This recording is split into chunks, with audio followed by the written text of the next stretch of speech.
¿Qué es lo que vamos a tratar de localizar, chicos? Puntos de inflexión en esta función. Lo primero que vamos a ver, así como vimos en la clase anterior, ¿qué cosa? Es considerar el dominio de esa función. Porque si nosotros tenemos la duda del dominio de una función o sabemos que esa función no está definida para todos los reales, tenemos que tener en cuenta esos valores. ¿Por qué? Porque esos valores que excluimos del dominio no van a ser valores en donde vamos a poder estar localizando ni puntos críticos de primer orden ni puntos críticos de segundo orden. Porque los puntos críticos son puntos de la función. Y si esos puntos, porque los hemos excluido del dominio, no están dentro de la función, entonces no van a ser puntos en donde podremos estar realizando el análisis. ¿Se entiende lo que dije? Entonces, lo primero que vamos a considerar es el dominio de esta función. Y vamos a decir que son todos los reales. ¿Qué dice acá? Con los datos obtenidos en las actividades 3, 5 y 9 vamos a realizar el estudio diferencial completo de la función, determinaremos los puntos de inflexión y esbozaremos su gráfica. Para ello seguiremos los siguientes pasos. Bueno, se determina el dominio de F. Muy bien. El dominio de F es una función polinómica, por lo tanto está definida para todos los números reales. ¿Hay dudas con respecto a esto? Creo que no. La función es del tipo polinómica. Muy bien. Entonces, el dominio son todos los reales. Ojo a tener siempre en cuenta presente esto. Ahora, para poder calcular, ya que tenemos la expresión algebraica de la función, tenemos que buscar la derivada primera de la misma, porque vamos a hacer el estudio diferencial, dice acá. Estudio diferencial completo de la función y vamos a determinar los puntos de inflexión además. Entonces, para el estudio diferencial necesitamos buscar la derivada primera. La derivada primera de esa función polinómica, no hace falta que nos detengamos mucho, vamos al primer término, al exponente por la base, al exponente menos 1, o sea que la derivada de x a la cuarta será 4x cubo, la derivada del segundo término será menos 3 por 4, 12x al cuadrado, bajo el exponente menos 1 y la constante, o sea, constante por la derivada de la función, más la derivada de la constante que sería 0. Y el dominio, como la derivada primera resultó ser una función polinómica también, el dominio van a ser todos los reales. También vamos a necesitar calcular, a partir de la derivada primera, los valores críticos de primer orden. Para calcular los valores críticos, recordemos lo que recién estuvimos repasando, necesitamos ver los puntos donde la derivada primera sea 0 o no exista. Para calcular los valores donde la derivada primera sea 0, primero tenemos que analizar si la derivada está definida en todo su dominio. Acá vemos que está definida en todo su dominio porque dijimos que el dominio son todos los reales. Entonces, lo que vamos a hacer para calcular los valores donde la derivada primera se anula es igualar a 0 esa derivada primera.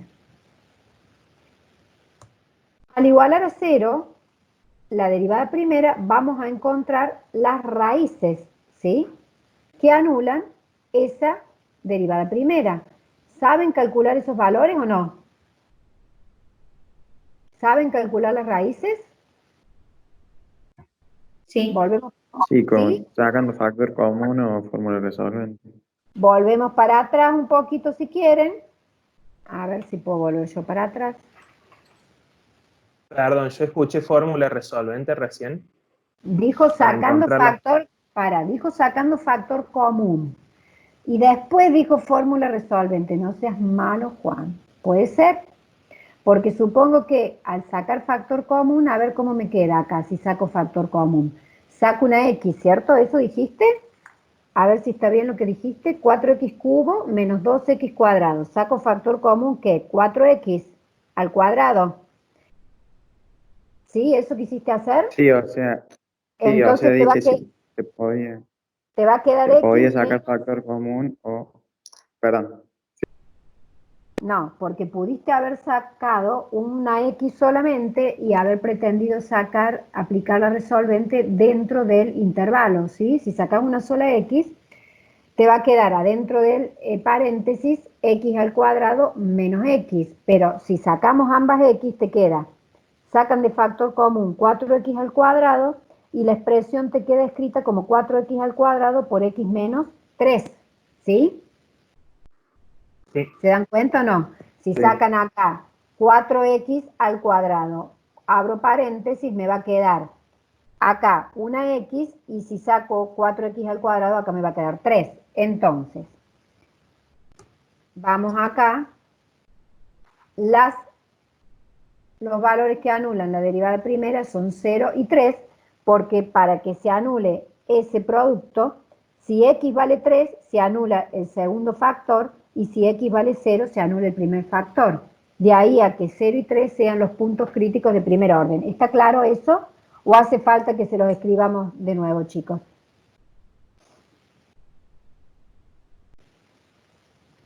Juan, ¿dicen algo? No, no dicen nada todavía los chicos. Bueno, pero supongo que saben hacer esto. Además corresponde a los cálculos que ya hemos venido realizando en la primera clase. Está bien, pero bueno, por las dudas. Para encontrar los puntos críticos, ¿se acuerdan que luego teníamos que ir con estos valores críticos 0 y 3 a reemplazar en la función? Porque nosotros buscamos valores críticos, ¿dónde? En f. Al reemplazar esos valores críticos en f, los valores que me dan son 2 y menos 25. Por lo tanto, podemos decir que los puntos críticos de primer orden son 0, 2 y... ¿dónde estaba la otra raíz? Acá está mal, porque si es 3, menos 25, acá está mal puesto. 3 menos 25, 3 sí. menos 25, eso hay que corregirlo. Después cuando vayamos al... Acá, acá no lo voy a poder corregir porque lo tengo en presentación, pero es 3 menos 25. Ahora luego está claro hasta acá entonces, 0, 2 y 3 menos 25 son los puntos críticos de primer orden. Ahora vamos a buscar los puntos críticos de segundo orden. Los puntos críticos de segundo orden son puntos donde la derivada segunda se anula. Para eso calculamos la derivada segunda, que ya la teníamos calculada antes, y sabemos que como también es una función cuadrática, su dominio son todos los reales. Para determinar los valores críticos de segundo orden, posibles puntos de inflexión, vamos a ver dónde la derivada segunda se anula. Como la derivada segunda está definida para todos los reales, solamente tenemos que igualar a 0 la derivada segunda. Acá también está mal porque dice derivada primera y debe decir derivada segunda. Tenemos que corregir esas dos cosas. Ahí lo voy corrigiendo para que quede Sí. bien. Derivada segunda y el valor de menos 25. Entonces, ¿dónde se hace 0 la derivada segunda? Acá también, si quieren, pueden aplicar la resolvente en esta expresión o pueden sacar factor común. Al sacar factor común, les queda esta expresión, 12x por x menos 2, de manera que el segundo factor se anula para x igual a 2 y el primer factor se anula para x igual a 0. Quiere decir que puntos críticos de segundo orden, de los cuales la abscisa x de ese valor crítico es 0 y ese valor crítico es 2, vamos a localizarlo reemplazando en la función a f por 0 y a f por 2 para localizar los puntos críticos de segundo orden. Al reemplazar los puntos críticos de segundo orden, en 0, 2 y en 2 menos 14, estos entonces son puntos críticos de segundo orden. Teniendo en cuenta el dominio de la función y los valores críticos de primero y segundo orden, se van a establecer los siguientes intervalos. Bueno, entonces, hasta ahora, ¿qué tenemos? Que puntos críticos de primer orden eran en 0 y en... ¿Cuánto era el otro, Juan, que no me acuerdo? ¿3? 0, 3. Sí, 0, 0 y 3 de primer y orden. 0, 2 los de segundo. Sí, eso ahora lo estoy viendo. Y 0, 2 los de segundo orden. Entonces tenemos 0, 2 y 3. Son 3 puntos críticos con sus correspondientes valores de coordenadas y que son para 0, 2, para 2 menos 14 y para 3 era menos 25. Sí, menos 25. Bueno, está bien esa cuenta porque como habíamos puesto mal el par. Bien, entonces ahora, fíjense, para hacer el análisis integral de esta función, vamos a considerar los valores críticos de primero y segundo orden, 0, 2 y 3. Lo representamos en la recta, ¿por qué? Porque ayer se acuerdan que yo les decía que era mejor en la recta para definir los intervalos. Los valores críticos de primer orden, 0, que eran valores donde la derivada primera se hizo 0 o no estuvo definida, y 2, mientras que valor crítico de segundo orden era 0,3 era de la derivada primera y 0,2 de la derivada segunda. Entonces, fíjense, antes de ir a la tabla, los intervalos de análisis que vamos a hacer van a ser de menos infinito hasta 0, entre 0 y 2, entre 2 y 3, y entre 3 y más infinito. ¿Se dan cuenta? Porque vamos a estar analizando el comportamiento de la función alrededor de los puntos críticos, que es lo que nosotros les estamos tratando de decir a ustedes. En ese punto, en 0, en 2 y en 3, esos son los valores críticos de primero y de segundo orden. Alrededor de esos puntos analizamos el comportamiento de la función para ver si acá será cóncava, acá será convexa, si acá tendrá un máximo, si tendrá un mínimo y qué cuestiones tiene esta función, si es siempre creciente, si es siempre decreciente. ¿Estamos de acuerdo? Para poder hacer todo ese análisis vamos a ir a la tablita. En esta tabla la vamos a hacer a partir de estos cortes de intervalo. Entonces, el primer intervalo va a ser de menos infinito a 0, el segundo va a ser entre 0 y 2, el tercero será entre 2 y 3 y el cuarto va a ser entre 3 y más infinito. ¿Queda claro cómo se armaron los intervalos? A partir de los valores críticos de primero y de segundo. Ahora luego, ¿qué vamos a hacer? Profe. Sí. Entonces, ¿no es necesario sacar los puntos críticos? Vos me decís, sí, es necesario sacar los puntos. Vos me decís el valor de imagen del punto crítico, o sea, el punto con sus dos coordenadas, ¿te referís? Sí, es necesario. ¿Por qué? Porque después de todo esto, yo te voy a decir, hacer la gráfica de la función. Y para hacer la gráfica de esa función, yo voy a tener que saber a qué imagen le corresponde a ese punto crítico, 0, qué imagen le corresponde a 2 y qué imagen le corresponde a 3. Entonces voy a tener un comportamiento de la gráfica real. Si yo no saco la imagen de 0, la imagen de 2 y la imagen de 3, después se me va a complicar. ¿Sí? Claro, sí. Gracias. Perfecto. Ahora vamos a ir al valor prueba. El valor prueba, acuérdense que es cualquier valor que elijo dentro del intervalo este. Por ejemplo, menos 1, otro puede elegir otro. Siempre que esté dentro de este intervalo, no hay ningún problema. Voy a tener que ir a evaluar. Voy con este menos 1, donde tengo la expresión analítica de la derivada primera.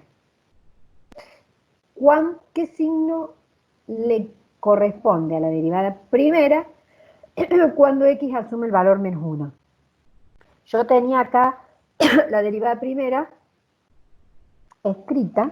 El otro día habíamos hecho el cálculo, ya con eso, y era ¿y negativo. cuánto les da? El signo de la Era derivada negativo. primera. Era negativo. Bueno, es negativo. ¿Están de acuerdo? ¿Tienen dudas? ¿Quieren que volvamos a ver de dónde sacamos ese menos?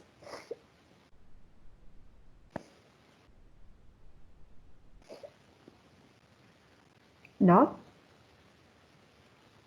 Si la derivada primera es negativa, entonces la función en ese intervalo menos infinito 0 decrece.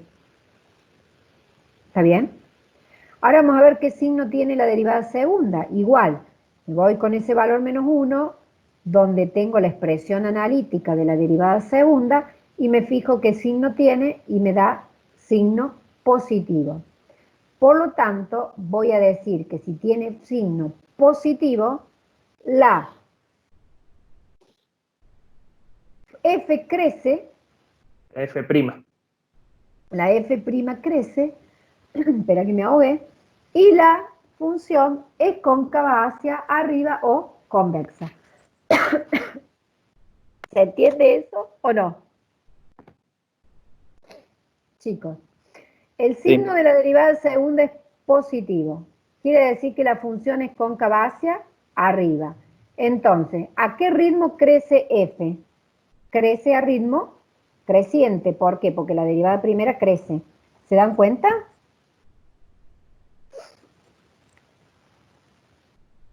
Sí. Bueno, vamos a ver ahora el otro intervalo de análisis.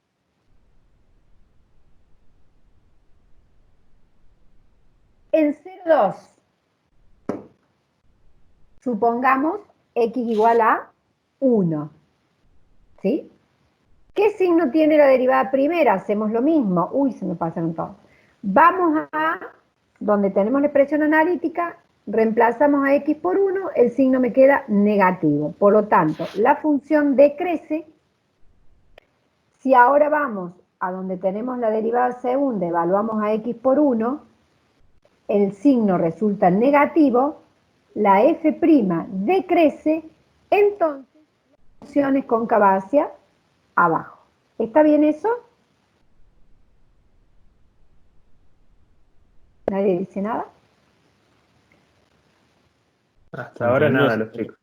Bueno, Bien. ¿está bien o ya se perdieron? Vamos al intervalo 2, 3, por ejemplo 2,5. Hacemos lo mismo, vamos a evaluar en la derivada primera, el signo es negativo, por lo tanto la f decrece. Vamos con 2,5 a evaluar en la derivada segunda, el signo resulta positivo, por lo tanto la derivada primera crece y entonces la función es cóncava hacia arriba. Y por último, vamos a buscar un punto dentro del intervalo 3, 4, evaluamos, en el intervalo 3 infinito, por ejemplo, el valor 4, vamos donde tenemos la expresión algebraica de la derivada primera, evaluamos a f' en 4, el signo resulta positivo, por lo tanto la función crece, vamos con x igual a 4 a evaluar en la derivada segunda, donde tengo la expresión algebraica de la derivada segunda de f, el signo resulta positivo, por lo tanto la derivada primera crece, entonces la función es cóncava hacia arriba en ese intervalo 3 infinito. ¿Se dan cuenta cómo armamos ese cuadrito? Sí. Sí. Bueno, Bien, entonces, si entendieron ese cuadro, vamos a ver ahora cómo seguimos. Fíjate Sí. si llegas a tener la versión actualizada por cualquier cosa del gráfico. ¿Qué? Si no, la proyecto yo, no hay problema. Bueno, ahora vemos. Al observar los datos volcados en la tabla, se puede determinar la existencia de los extremos relativos y el punto de inflexión.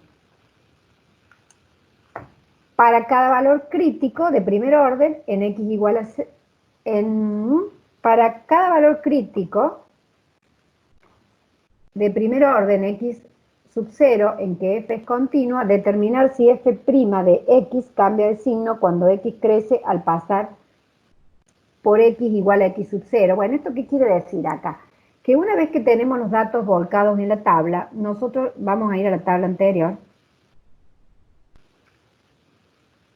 Fíjense, lo que quiere decir acá es que a partir de esta tabla podemos también determinar qué cosa, si la función tiene esos máximos o esos mínimos relativos y si también podemos analizar a partir de acá qué cosa, la existencia de puntos de inflexión, ¿sí? ¿Dónde se anuló la derivada primera?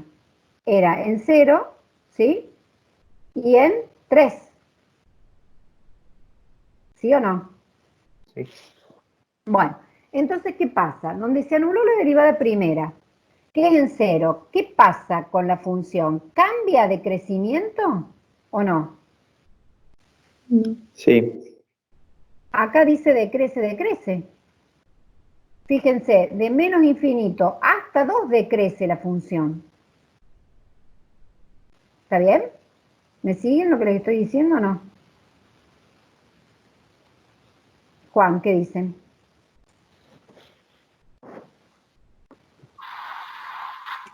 No, ningún Si no, comentario todavía de eso. ningún comentario. Fíjense, si en 0 cambió el comportamiento de f, no. Entonces, para que haya un máximo o un mínimo, tenemos que pasar de crecer a decrecer. Acá no pasa eso, ¿sí? En cambio, en el otro que era 3, ¿sí? ¿Qué pasa en 3? La función decrece y luego comienza a crecer. Entonces, acá, ¿qué pasa?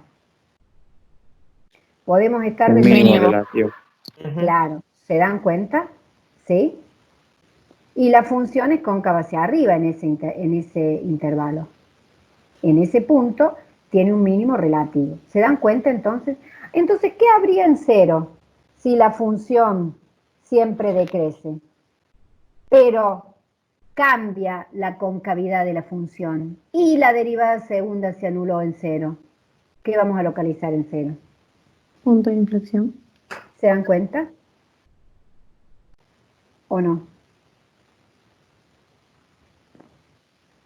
¿Sí? Y en 2, que era el otro punto crítico, ¿qué pasaba? Con F. ¿Cambia? No, No. Entonces, ¿podemos hablar de máximo mínimo? no.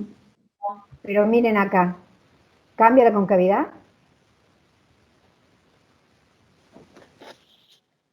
Sí. Sí. Entonces, en 2 hay un punto de inflexión porque hay cambio de concavidad, ¿sí? La derivada segunda se hizo 0 y el signo de la derivada primera se mantuvo. Entonces, ¿qué podemos concluir? Que en 0 hay un punto de inflexión, en 2 hay un punto de inflexión y en 3 hay un mínimo relativo, ¿sí? Porque viene decreciendo y luego comienza a crecer. Ahora te pregunto, ¿a quién me preguntaba? ¿Hacía falta encontrar la imagen de ese valor 3? Sí, porque el valor de ese mínimo relativo, ¿cuál es? Valor para abscisa 3, donde se localiza el mínimo, pero ¿qué valor tiene ese mínimo? ¿Cuánto era? ¿Menos 25? Menos 25. Menos Menos 25, ¿sí? Ahora, el punto de inflexión, ¿qué imagen tiene para cuando x vale 0? No me acuerdo, díganme ustedes. 2. Valía 2. La Bueno, imagen. y cuando tenemos el otro punto de inflexión que es 2, ¿qué imagen tiene? Menos 14. Menos 14. ¿Se dan cuenta? Entonces nosotros con esos puntos, todos que ahora tenemos armados, vamos a poder realizar la gráfica. ¿Sí? ¿Nos entendieron o no, chicos? Ahora vamos a ver qué decía Sí. acá, porque a mí me gusta. De acá debe decir lo mismo que ya les dije. Sí, esa parte sí. Bueno, no, listo, lo pasamos de largo entonces. ¿Qué les quería decir yo que no me acuerdo si se los dije? Les dije en algún momento que en los puntos de inflexión, que son puntos donde cambia la concavidad de la función y por lo tanto va de suyo que tenemos que interpretarlo como que cambia el ritmo al que crece o decrece la función, ¿o no se los dije? ¿Entienden lo que les estoy diciendo? Sí, sí, sí. Lo habías dicho, Silvia, creo. Ah, genial, bueno. Al principio, Entonces, cuando empezaste a hablar de puntos de inflexión, les bueno, comentaste a los chicos que el crecimiento o el decrecimiento de la derivada primera informaba respecto del ritmo de cambio de la función. claro, Y si es a nosotros partir de eso que en algunos casos ya les dijiste cómo crece esta función, a qué ritmo lo hace. Ya está hemos bien. estado viendo algunos casos. Bueno, ¿para qué nos puede importar todo esto? ¿Todo esto lo entendieron? ¿Dónde tenemos máximos, mínimos? ¿No? ¿Dónde hay un mínimo y dónde hay puntos de inflexión? ¿Esto está todo claro? Paso a la otra filmina. Por ejemplo, nosotros podemos, para que se den cuenta, a ver que acá está la gráfica. No sé si está actualizada, Juan, o querés poner una más No, nueva. déjame que yo proyecto. Ok, me voy acá. Escuchen una cosa, fíjense mientras Juan prepara el otro. Vamos a utilizar este concepto que va a ser muy importante, de donde cambia el ritmo de cambio de la función para muchas aplicaciones económicas. Por ejemplo, nosotros ahora comenzamos con la clase, ¿cierto? La clase comienzan ustedes muy atentos pasa un tiempo, sigue en crecimiento esa tensión, quiere decir que ustedes están absorbiendo conocimientos a ritmo creciente. Llega un punto que ya empezó a ser tedioso y entonces empiezan, cuando ya estamos casi al final, empiezan a estar cansados, aburridos, y cada cosa que nosotros les agreguemos a ustedes, ¿qué pasa? Ya no lo pueden asimilar como cuando inició la clase. Entonces, ¿qué quiere decir? Que ahí es donde está cambiando la tasa a la que ustedes se están apropiando de los conocimientos. Es el momento en que nosotros decimos, nos vamos a casa, mañana seguimos. ¿Se dan cuenta un poquito del concepto? ¿Sí? O, por ejemplo, obviamente en los casos económicos que vamos a estar estudiando, nosotros incorporamos a lo mejor, por ejemplo, un gasto en publicidad de un determinado producto, y al inicio el beneficio que voy obteniendo por cada peso de publicidad que estoy incorporando, ¿sí?, a esa campaña de publicidad, me está dando, ¿qué cosa? Un rendimiento cada vez más alto en las ventas. ¿Qué quiere decir esto? Que primero mis ingresos, mis ventas, mis beneficios o la función que estemos definiendo son crecientes, a ritmo creciente. Pero llegará un momento en que saturamos el mercado y cada peso que agreguemos de publicidad, ¿qué va a pasar? No va a producir el mismo rendimiento creciente. Entonces es ahí donde la empresa va a tener que decidir, bueno, ahora mantengo la inversión que tengo, pero dejo de agregar, por ejemplo, pesos a esa campaña porque ya no me van a estar produciendo beneficios a un ritmo creciente, sino que el ritmo al que van a crecer esos beneficios, esas ventas o esos ingresos, van a ser más lentos. ¿Se entiende la idea? Sí. Bueno, lo vamos a dejar a Juan entonces un ratito. Bien, nosotros entonces habíamos detectado que existían 3 valores críticos. Habíamos dicho que x igual a 0 y x igual a 3 eran valores críticos de primer orden de la función, posibles extremos relativos, y el valor x igual a 0 y el valor x igual a 2 eran valores críticos de segundo orden. Para hacer la gráfica de la función, y contestando a la compañera, como ya Silvia les dijo hace un rato, es necesario calcular las coordenadas de los pares ordenados asociados a los valores críticos, es decir, obtener los puntos críticos de primer y de segundo orden. En este caso, el par ordenado 0, 2 es un punto crítico de primer orden y de segundo orden, porque el x igual a 0 era valor crítico de primer y de segundo orden. Cuando x valía 2, la imagen era menos 14, esto era un posible candidato a ser un punto de inflexión, porque x igual a 2 era un valor crítico de segundo orden, y por último, en x igual a 3, cuya imagen es menos 25, el par ordenado que tenemos acá, es candidato a ser o un máximo o un mínimo relativo. Si uno va viendo el comportamiento gráfico de la función, a medida que vayamos incrementando los valores de x, parece que las imágenes van a ir disminuyendo, ¿bien? O sea que este razonamiento de que x igual a 3, cuya imagen es menos 25, puede llegar a ser un posible mínimo relativo de la función, lo vamos a tener que comprobar a través de la tabla que estuvieron haciendo recién con Silvia. Si analizamos el primer intervalo y ustedes vuelven a los datos que tenían originalmente, van a ver que en el primer intervalo de la tabla, es decir, el intervalo de menos infinito 0, la función decrece siendo cóncava hacia arriba. ¿Bien? Su representación gráfica es esta. Para el intervalo que va de 0 a 2, habíamos dicho que la función era decreciente, pero siendo cóncava hacia abajo. ¿Hasta acá me siguen, chicos? Sí. Bien. Sí. Entre el intervalo 2, 3, intervalos abiertos, la función era decreciente, pero en este caso siendo cóncava hacia arriba, y a partir de 3 a más infinito, la función empezaba a crecer. ¿Qué es lo que podemos mirar rápidamente, chicos? Fíjense que la función decrece desde menos infinito hasta 3, va siempre decreciendo. Por lo tanto, acá la derivada primera tiene que ser negativa. Eso lo ven en los signos menos que aparecen en la tabla. No pierdan de vista lo que es el criterio con el resumen que uno termina haciendo de la tabla.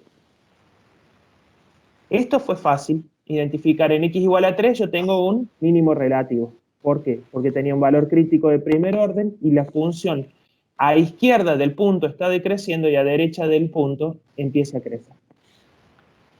El x igual a 0, ya desde la clase anterior habíamos dicho, hay que prestar mucha atención en este punto. Porque la recta, cuando yo trazo una recta tangente a la curva en este punto, esa recta es horizontal. Por lo tanto, ya habíamos advertido que el valor x igual a 0 era un valor crítico de primer orden de la función. Si miramos, si bien es un valor crítico de primer orden, la función sigue decreciendo. Por lo tanto, no puede ser ni un máximo ni un mínimo relativo cuando analizamos qué sucede con la función a izquierda y a derecha de ese punto. Terminamos concluyendo recién que era un punto de inflexión.